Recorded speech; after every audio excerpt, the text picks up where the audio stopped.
The issue in America is always freedom. The freedoms we have or the loss of freedom. Whether we're losing our freedom or they're being attacked through a corrupt Congress who's trying to take our hard-earned money, or through a president who creates paranoia and fear. So the real problem is, as we face the coming of a new election, is not some enemy outside our borders. It's the enemy lurking inside our borders, and it's our government of wolves. A good example is a recent Wall Street debacle with the more than $800 billion bailout of Wall Street financiers and their greed. The very weekend after the bailout, one of the big groups on Wall Street that benefited from the bailout actually held a party that cost about $500,000. So this is outrageous. This is not what we would call freedom. And it's certainly not freedom when we see all the pork barrel legislation that was added on to the so-called bailout. Wooden arrows for children, tax breaks for an excise tax in rum in the Virgin Islands and Puerto Rico, tax breaks for motor speedways. These are all tacked on to the bailout, which American taxpayers have to pay for. Again, this is not freedom, it's economic slavery. To be honest, there is really no let up in sight. It doesn't matter really who sits in the Oval Office, because the President of the United States, with a huge bureaucracy that the United States is, with all 50 states, doesn't make the basic decisions of government. He can't. The basic decisions are made by non-elected officials in America. This includes the President's cabinet, it includes the massive bureaucracies, the military.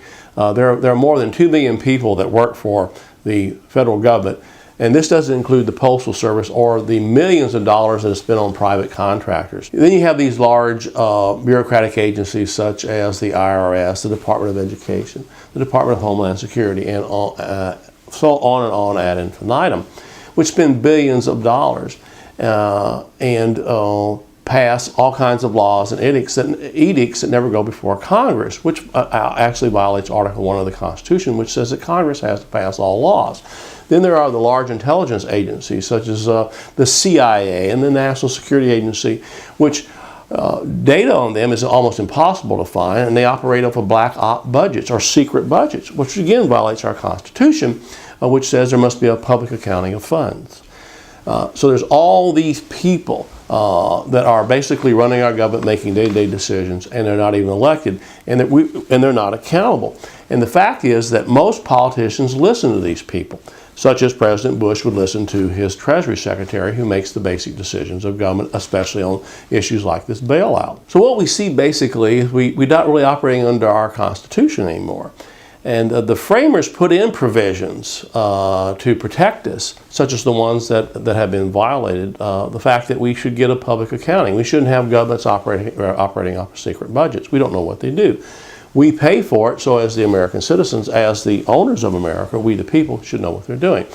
If we don't have an accountable Congress, and that's a real problem, there really is no representative government. And this should make us angry. Because from the inception of this country, the basic idea is that we as Americans have all these rights, and these rights are to be protected. In fact, the idea was, from the Declaration of Independence on, the Declaration of Independence really being our founding document, was that government is based on the idea that we do run the government. Everything is based on the consent of the government. The government can't do anything unless they ask us, and it's our representatives who should be listening. And I go back to the Wall Street debacle again. There were a number of congressmen who said that the calls into their office were, and one congressman said this, 50% no on the bailout and 50% hell no on the bailout. In other words, it was almost unanimous. No American wanted this. But our Congress completely disregarded the will of the American people and went ahead and did it anyway. So what can we do? What we need to do is return to our roots. We need to return to what the Founding Fathers believed. And the Founding Fathers, to be honest with you, extend from the Declaration of Independence on. In fact, without the Declaration of Independence and what it had to say and the revolution that we fought to start this country, there would be no Bill of Rights and there would be no Constitution. But the Declaration of Independence and our Constitution both hold the basic ideas that There are certain rights that we have as Americans that can't be violated. And if government does it, and the Declaration is really clear, if the government in any way is destructive toward the ends of our rights, we have a right to rebel. Thomas Jefferson took it as a rule of thumb that dissent was so important it had to be exercised almost continually. People like Martin Luther King took that idea and ran with it. But Martin Luther King practiced civil disobedience. He changed the face of the country. He was nonviolent, but he knew that dissent and civil disobedience that sometimes was necessary to protect our rights. What we need now is resistance. We just can't roll over and let this continue. We have lost control of our government. They're no longer listening to us. So how will they listen to us? It's not going to come by voting for a politician for president or any office. It's going to come if we start doing what Martin Luther King did, what Thomas Jefferson did, what Samuel Adams did, what Thomas Jefferson talked about, and that's we have to dissent. I think that our congressmen, the people on Wall Street, our local representatives need to see picket signs, they need to see protests, they need to see boycotts, they need to see mass disagreement with what they're doing. People in the neighborhoods have to unite. You have to get your neighbors together. You have to go down to your city council. If your congressman is not listening to you, go to his local office and protest. That's where it's at, folks, and that's how we're going to change things. And even near in the latter days of Thomas Jefferson, even in the drafting of the Constitution, he was still talking about these things.